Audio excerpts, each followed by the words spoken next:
It's time for Health Futures with Cypress Home Care Solutions, Bob Roth. This is Arizona's only show dedicated to providing you with expert advice on how to live a longer, healthier, and happier life. To learn more, call 602-264-8009. That's 602-264-8009. Now, here's your host, Bob Roth. Good afternoon. You're listening to Health Futures. I'm your host, Bob Roth, and we're coming at you live from the Scottsdale Air Park, and it is Friday, November 25th, the day after Thanksgiving. It's hard to believe we've knocked one more down, and here we are at the end of November, the last Friday of November, and we got the month of December, and I begin my fourth year on the air. Amazing. I continue to amaze myself, but the reason why I exist is because I give great content to our listening audience. And how do I do that? I bring great guests. And today's no different. I got outstanding guests here today.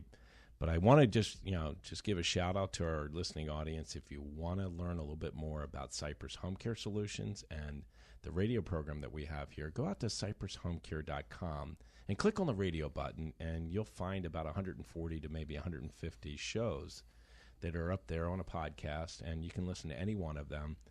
And you will see that we bring extraordinary guests. So the show really isn't about me. It's about the content that we deliver. And Health Futures is exactly as the name describes. It's about the future of health care, namely for our older adult population. And we've had a lot of activity happen here in the month of November. And for those that have been listening to the show this month, this is National Family Caregiving Month. It's National Hospice Month. It's National Alzheimer's Month. So there's a lot packaged in the month of November. So with that, with no further ado, I want to bring to our listening audience our two guests here today. First, I've got Bibb here to my right. Robin is a repeat guest. She is the executive director of Summit Hospice Care. And Summit Hospice Care is part of this great organization called Summit Healthcare Services. And we'll talk a little bit about what you do We're in excited your to be world. here again. Thanks, Bob. I'm glad to have you. And to my left is James Shipp. James Shipp is the managing partner, managing director, the grand poobah, if you would, of Kluger Shipp. And he really is the reason why I'm here on the air, Robin. I bet you didn't know this. I did not. He said to me, I have a face for radio. And he says, I should be on the air. Oh. No, but in all candor, I mean, he said, Bob, you know so many people, and you've got so many relationships. And if you don't have the information, you can always direct me to it. And James actually lived through this, and I'm talking about living through this. He was a family caregiver for many, many years. 15 years. And he got to learn firsthand what this is all about. So he can tell you what it's like to be a caregiver. He can tell you about the older adult communities that are out there. He can tell you about the acute centers as well as post-acute centers. He can give you the good, the bad, and the ugly that's out there. And he's a great navigator having had that experience.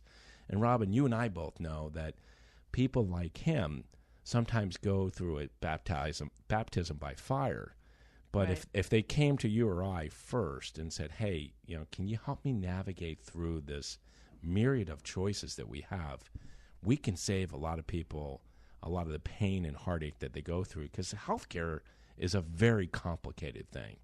And guess what? I talked about all those things that happened in November. We had an election that happened. And we just changed the whole thing all over again. So we have no idea what's going to happen in 2017. We'll talk a little bit about this in our episodes today, or during our talk today. But it's not a bad place to be, because this business is growing, and as complicated as our system is, it's still the best in the world that there is to offer. I think one of the advantages here, though, is the fact that you're on this platform and you can talk about all these things and have your experience, because you went through everything and didn't really know what was the right decision at the right time. So you've lived it. You learn a great deal.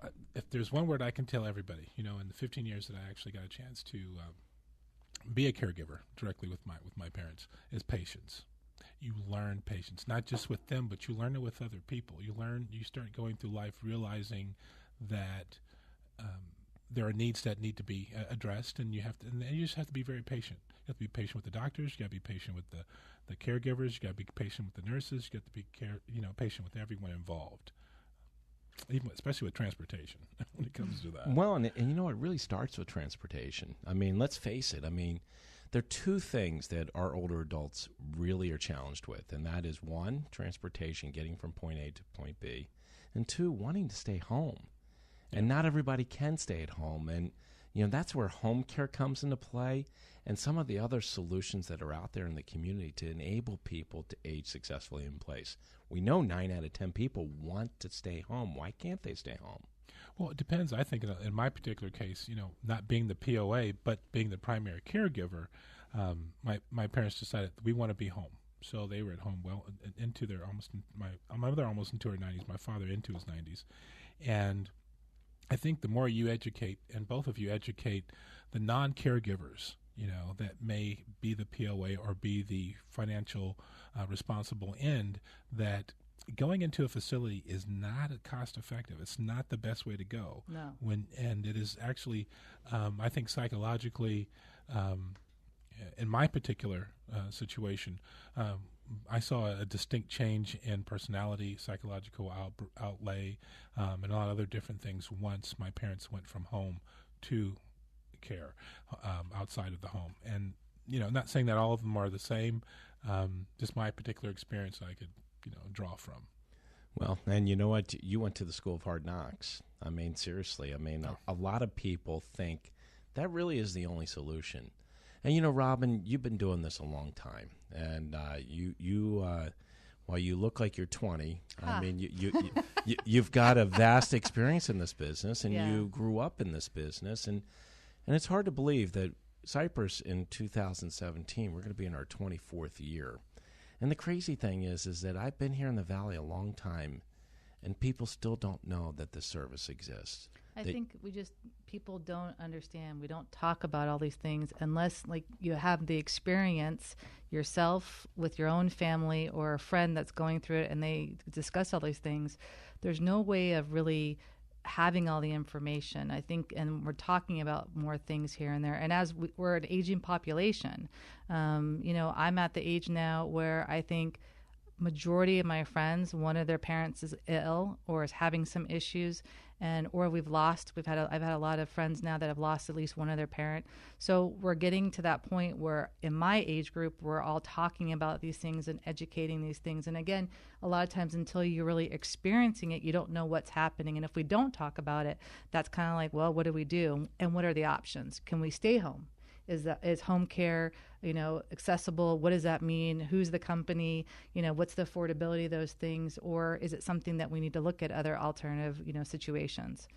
I don't think anyone really realizes until they come across this. This isn't something that we typically plan for. Right. And then all of a sudden it hits. Right. And then you are building up all kinds of emotions, and you can't see the forest through the trees. I mean, you're having difficulty to really come up with those solutions. And it comes out of nowhere. Well, as you know, my parents had signed up for Cypress Home Care on Saturday. My mother had a stroke on Monday. Oh, my goodness. And was in hospital and rehabilitative care, and it just kind of snowballed from that point on to where those uneducated in the particular area made some choices that they probably shouldn't have.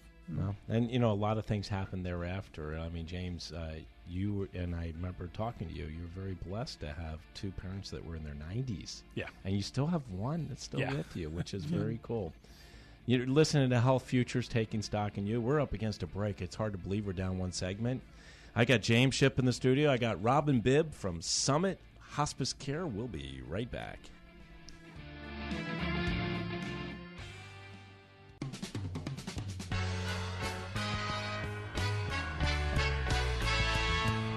Now back to Health Futures, taking stock in you.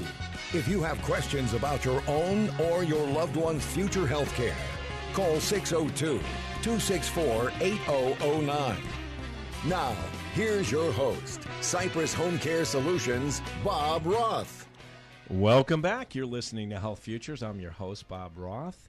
And I've got in the studio Robin Bibb, and she is with Summit Hospice Care. And I've got James Shipp, and he is the managing director, managing partner with Kluger Shipp Advertising Agency. So we do advertising public relations. So advertising public relations. So, you know, when we took a break, before we took a break, we were talking about the challenges that people go through when they are needing resources, when their loved ones, especially parents, are going through changes. Mm-hmm. And James, you were sharing with the fact that you had us in on a Friday and Saturday signing up your mom for services, and on Monday she had a stroke. Yeah, actually both my parents, and you know, having known you as a friend, and I finally got them to say, okay, we're going to let them into our lives. And how long did you work on them to do that? About 6 months. About 6 months. You know, and I got this friend, he has this company, and they were just hesitant. The thing is that I probably should have educated my siblings as well. And that's why this show is so important. You've had attorneys on here. You've had CPAs. You've had doctors. You know, you've had all the different components that you need, you know, along with her services that are vital, that everyone needs to know, not just the caregiver, but the siblings that surround them. Right. If there's any way to, through osmosis or something, to get all this information to them, you know, during this silver tsunami, that'd be great. Well, I'll tell you what, you know, I know that it happened real fast with you, with your mom. Both of them were the picture of health. And unfortunately, your dad passed shortly after, and you still have mom with you. And yep. And through perseverance and hard caregiving, I mean, it really is hard to see what your mom has gone through. But she's a fighter. She's strong. Yes. And I see I see that in you. Yeah, and you know the thing is that she was a pathologist, so she kind of knew clinically what they were talking about, you know, and you get to an age where you can't act. You need that help. You need that service, even though you know what the doctors are talking about, you know what everybody's talking about. You reach that point. What do you think that point is, though? Because I know it's individual for everyone. This seems to be the biggest challenge on a daily basis that we deal with. Because we deal with so many different entities. I specifically oversee the hospice, but there's so many different things. At what point do we need a caregiver? At what point do we say, okay, we need something like hospice? And what is that? I call it the aha moment or the light switch. Trigger. Right. What was that when you had that conversation? Why did they say, okay, we'll do it? When the matriarch and patriarch realize that they are no longer the matriarch and patriarch of the family, that they cannot carry the family on their shoulders any longer, you're reaching that point. And that's why I said the siblings, if you're standing there and you're like, oh gosh, should I get everybody on the phone right now? But I didn't do that because I had Bob. And so I said, here's the information. He had someone come by and talk to them. And they were convinced. I mean, fell in love with Maria. I mean, Maria. They fell in love with her. And that happens a lot. I don't know if it happens with you, but sure. I mean, the person that does the assessment and the care plan. Yeah. You know, I've got stellar people on my team, and they're like, okay, we'll take Maria. Yeah. And she fell in love with Maria. I got jealous. I was like, adoption papers or something were coming out at any point. And I will say this, a plug for Maria, who's no longer with me, who is actually working back in hospice, because that's really where her true love was. You know, the bond for people that work in the space, even though we never provided 1 minute of service to the Shipp family, Maria would go visit his mom. Yeah. And she lived in the West Valley. She'd go all the way out to the East Valley to visit her in the hospital, visit her in the She's at my dad's funeral. She came to my father's funeral. She came to your father's funeral. Wow. And never worked 1 minute for Yeah, her. it's that connection that they make that we happen. You know, every day when we're in this field, we touch people's lives. And if you take that for granted for any second, I mean, even when I usually meet with the family's first line and have that conversation, you know, is this the right time for them? And when is that right time? And going through everything, we don't want someone to start hospice care unless they're absolutely ready for it and that they understand what that entails. It's not a bad thing. It's a good thing.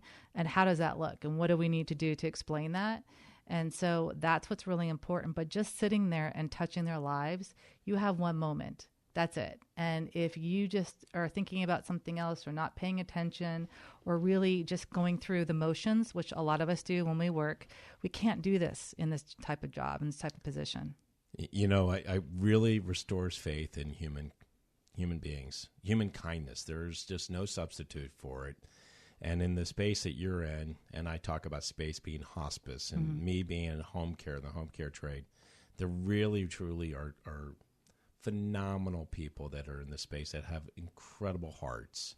You know, I put up a piece on my Facebook, and I don't usually post very much, and I know you and I are friends as well as you, James, but, you know, there was this piece that I put up there that was done by CBS News, Steve Hartman. He does these human interest stories, and he did this piece on this 4-year-old child who stopped this old guy that was in the grocery store.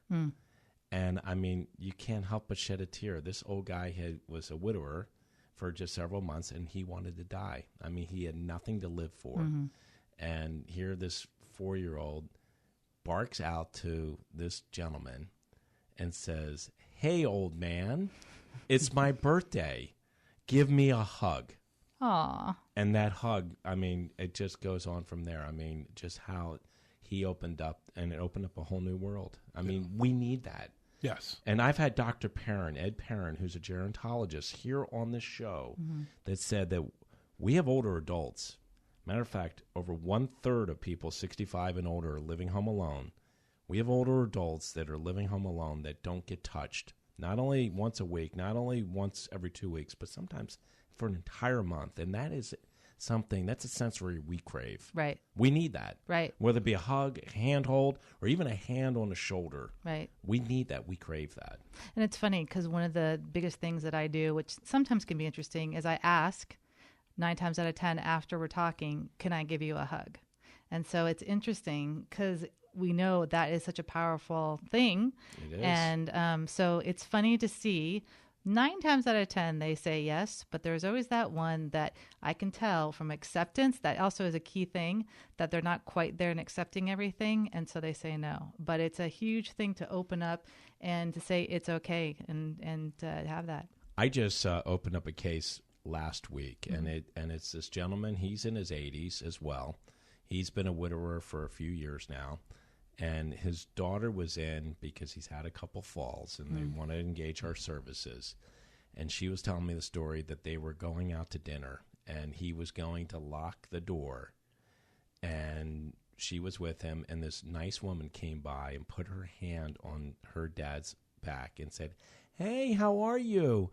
Are you going down to the bar? I want to meet you." And he kind of pulled away. And he goes, No, I'm not going to the bar. And the daughter said to her father, "Why wouldn't you go down to the lounge to meet with her? She's very pretty, and you should go." And he said, "I don't like people touching me." And she goes, "Well, you don't mind me touching you."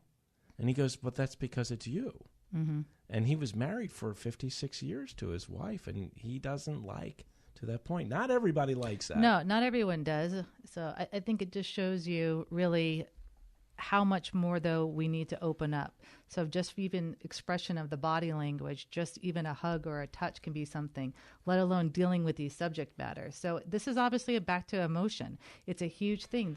All these things are emotionally driven. And when you're faced with something to make a decision in a split second, then you don't know exactly what you're going to do. You want to make the right decision. Exactly. And I'm going to end this segment and just let you know that 9 times out of 10, when I go to open up a case and I'm sitting at the kitchen table or in the living room with the individual or couple that we're going to start services, they are not wanting me there. They got their hands folded and they don't want. Yeah. I'll pick up on that when we get back. We're up at halftime. You're listening to Health Futures. We'll be right back.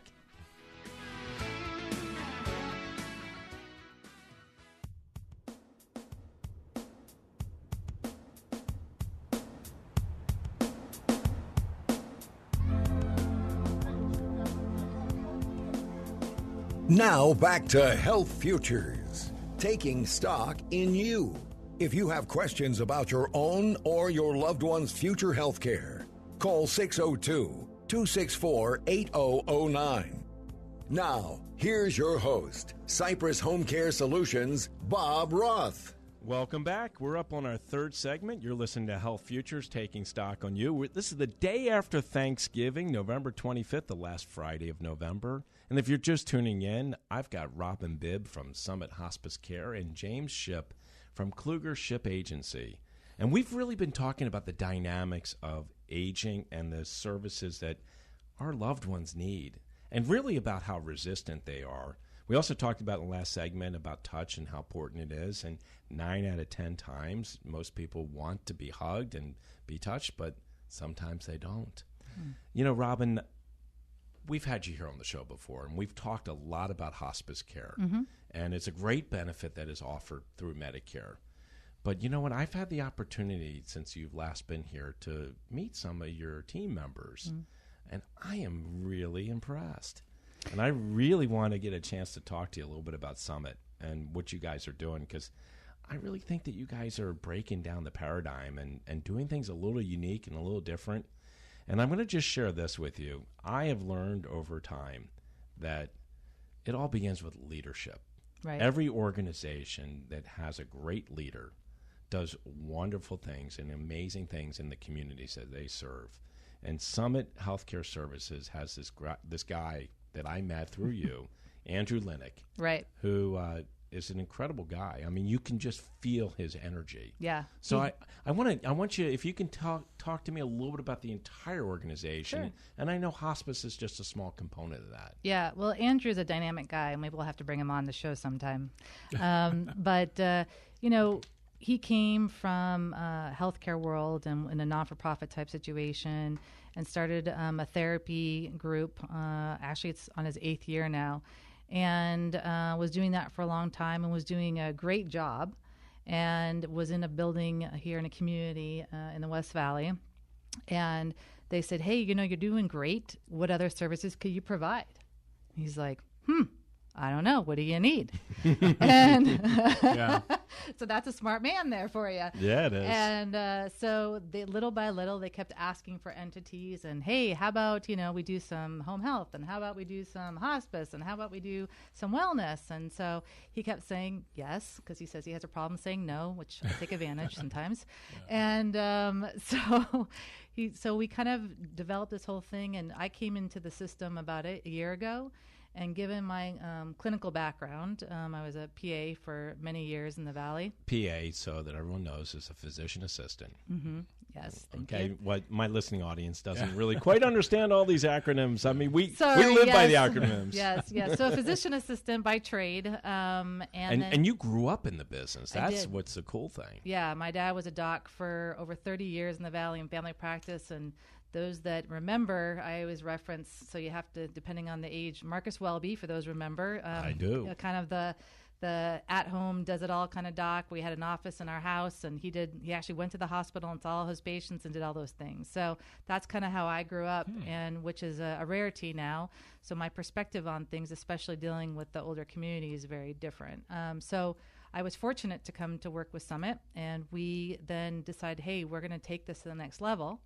And so we started these other entities. And really, we have kind of a mantra, and that is we want to age in place, but we're care-centric. And with that, we really look at an individual or a resident in these communities and see what are their needs at that time in their lifespan. So do they need to be involved in yoga and Tai Chi and do aquatics, or something even simple like meditation, and get into that and exercise, keeping them young. How are they eating? How are they socializing? How are they, doing in those communities?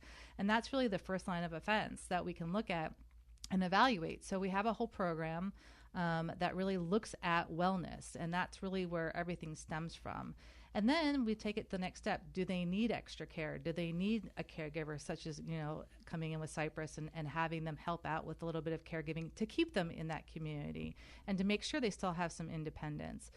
During that time, can they, benefit from an outpatient rehab where they're capable of doing things, but you know what? They might need a little physical therapy or a little occupational therapy just to get them back to a baseline situation and get back to where they're exercising. or do they need something where they're, all our parts wear out over time, and we sometimes need a new hip or a new knee. I need those already now. So. And then I hear you. Parts are wearing out. Yep. And then we look at home health and how can we do that if they're stuck at home and get them back again to a baseline. And so it's a whole, really, we use this transitional care is really what the terminology a lot of people are using. Mm-hmm. I don't like that transitional care because I think we're all transitioning at every age. Absolutely. And so we use this thing called care-centric. We're looking at those individuals on their needs at that time. And then, unfortunately, if they don't really graduate off of home health or whatever have you and get better, that's when we're talking into hospice care. So they're really in the system. Yeah. And we're looking at them from a clinical standpoint. How can we improve their life? How can we give the quality of life? And at what point, what can we do for them and their needs and to provide that?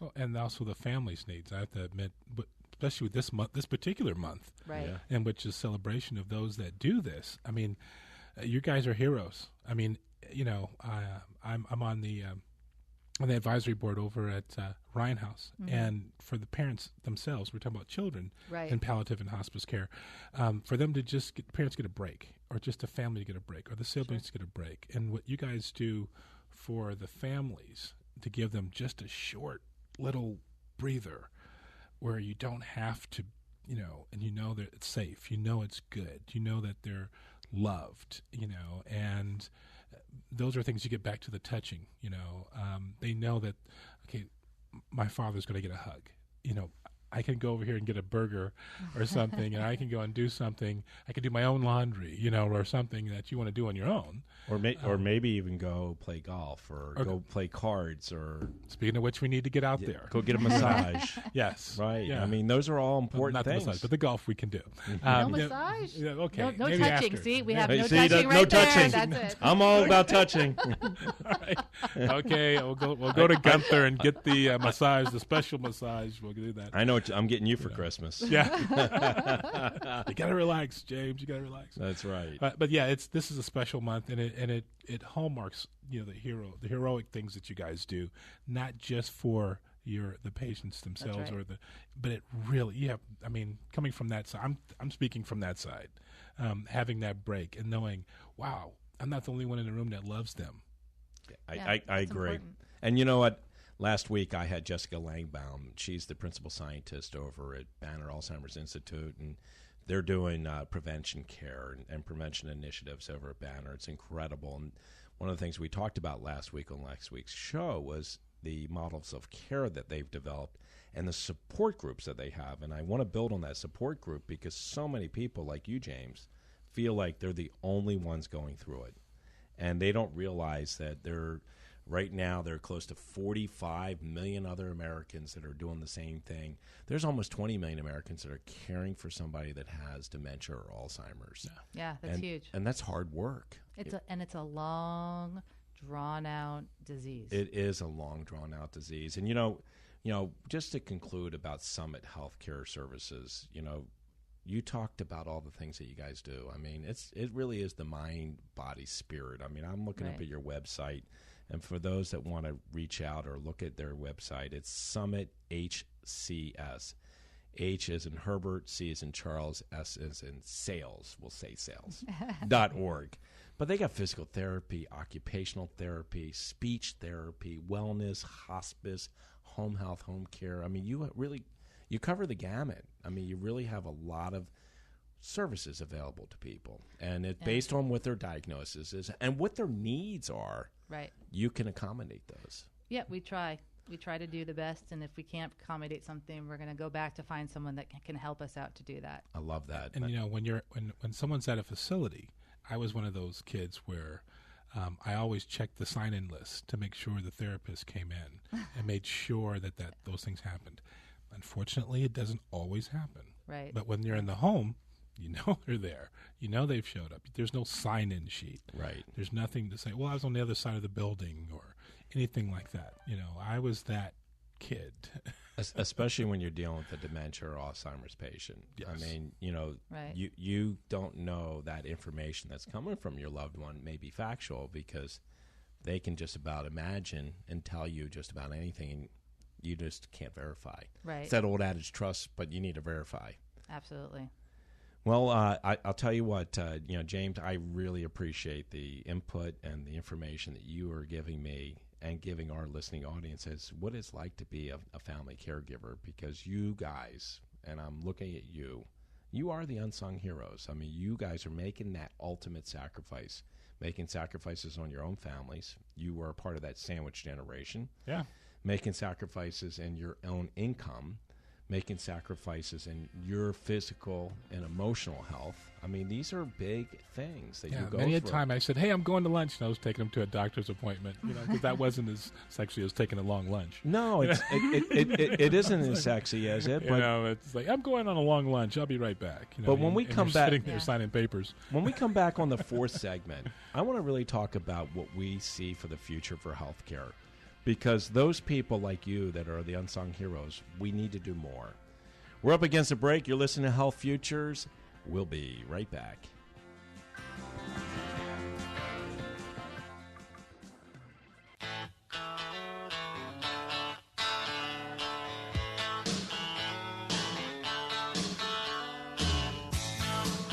Now back to Health Futures, taking stock in you.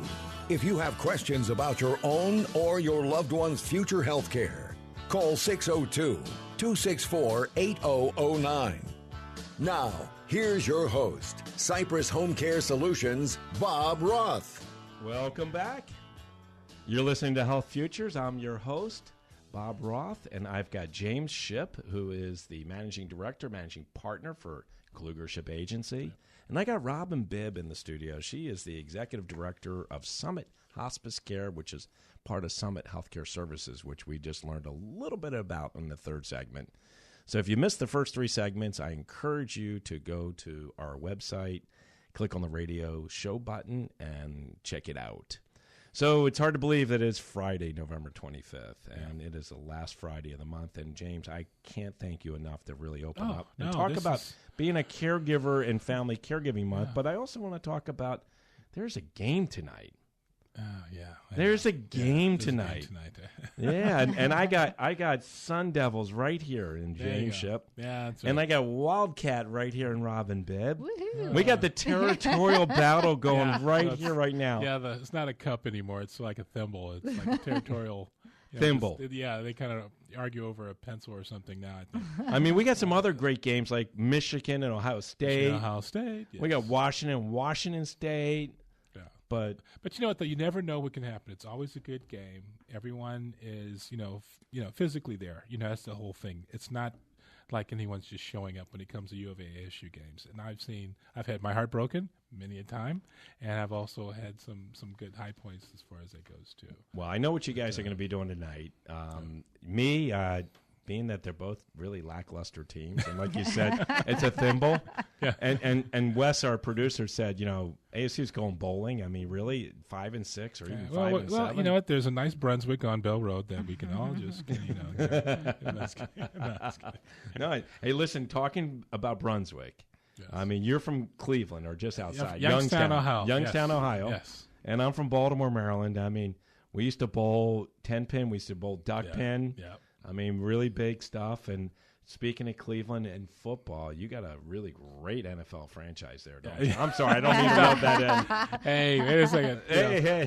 Well, I learned how to bowl a lot. But see, in Youngstown, when I grew up, it was like 68% Italian, so you learn bocce ball too, is on top of everything else. But it all depends where you grow up when you're in your communities. And, I think I told you about the client we just picked up at Kluger Shipp, Luna Azul. It's a community with about 30 residences for highly functioning special needs adults. That'll be going up. I think they'll be breaking ground in the early part of next year in the first quarter. And it's going to be a very unique situation. It's cottage living, nice homes. And we'll be on to talk about it as things progress with that. But those are things that both of you will be invited to, some of the things, that we're going to be doing with there because, thank you. Of course, these adults have jobs and things like that, but they do have special needs and they do have some palliative situations. And works out really well. Well, I'll tell you what, after we come off the air, I want you to talk to Robin, because that's what Summit Healthcare does. I mean, they work in a lot of these communities, and they do all these ancillary services. So I don't want to steal her thunder, but when we get offline, let's talk about that. Yeah. I want to really conclude our segment, and, I don't have a crystal ball here, but I'm going to put you on the spot, Robin, and then I'm going to put you on the spot, and then I'll give you my take. What do you guys see for the future for healthcare? We got a new president coming on board January, whenever the inauguration is. 20th, but who's counting? January 20th, but who's counting? Healthcare's going to change a little bit. Even if the other person was in there, I was going to say the other guy, the other person was in there, it still was going to change. So, Robin, what do you foresee the future in healthcare? Well, I think the question is what is going to be accepted. I think as a leader, they can suggest things, and obviously it's not just one person, hopefully, that's making that decision. Obama himself did not make one decision. He proposed something, and then the rest had to agree with that to some degree. So, Trump will be interesting to see where he goes with it. I think it's going to be very difficult to make major changes that are going to affect us immediately, just like with Obamacare. We're seeing it takes years down the road how this is going to impact and what do we need to do. So as healthcare has evolved, it's something that we can't really predict. We definitely need certain parameters in place. I think that there's a whole new wave that's going to probably hit us. You have millennials that are now forced into insurance that they're not utilizing and don't want to pay for. You have the elderly that don't understand what the difference between one plan to the next on these replacement plans, and how, if they go to an HMO, the impact that really hits them. So there's so much misunderstanding as it is. I don't know what's going to happen in the near future. And it is a little bit scary because we don't know what either way it's going to happen. So we have to just wait and see, I guess. Yeah, I believe so too. James, what's your take on it? One of the things that, the extended care was something that was very smart for my parents to take on, because it relieved a lot of problems beyond just their normal care. You talking about policy? Are you talking about long-term care insurance? Yes, long-term care insurance. Okay. When did they get that, though? That would be. When did they obtain? They got it in their 50s. Okay. Yeah. Okay. And just so you know, James, I mean, they're a pretty unique couple. And Robin asked that because it is virtually impossible to get today, and those programs just don't exist. Those are things that if they're going to the state level as far as regulation and things like that, I believe that that's going to be better. However, our group that's growing older is smarter. I think we're going to be on top of this a little bit more so than our parents, and not rely on the government to make a decision for us. I think we're going to really scroll through like we do our investments and go through this seriously. So. No, I hope so too. And for me, when I sit down and I think about our health care, I want to see less regulation. I mean, I really think that there's been a lot of onerous regulations that have been put on us, especially from the Department of Labor. I talked about this a couple weeks ago when I had, now I can call her Senator Kate Brophy McGee. At the time, she was Representative Brophy McGee on the show. The minimum wage increase. I mean, that's a big deal for the disabled population and for those that serve the Medicaid population. And now we have to pay for 5 paid sick days a year for every employee we've got, and that affects our bottom line. Right. So I'd like to see less regulation. I'd like to see the free market work a little bit better for us. I've got to go. I mean, it's hard to believe we're done. The end of the show. Good luck to ASU. Good luck to U of A. James Shipp, thank you for being on the show. Robin Bibb as well. We'll be back next week. Make it a great day. There's no place like home. You've been listening to Bob Roth's Health Futures. If you have questions about your own or your loved one's future health care, call Cypress Home Care Solutions at 602-264-8009. That's 602-264-8009. Or visit cypresshomecare.com. Be sure to join Health Futures with Bob Roth every Friday at noon, right here on Money Radio 1510 and 99.3 FM.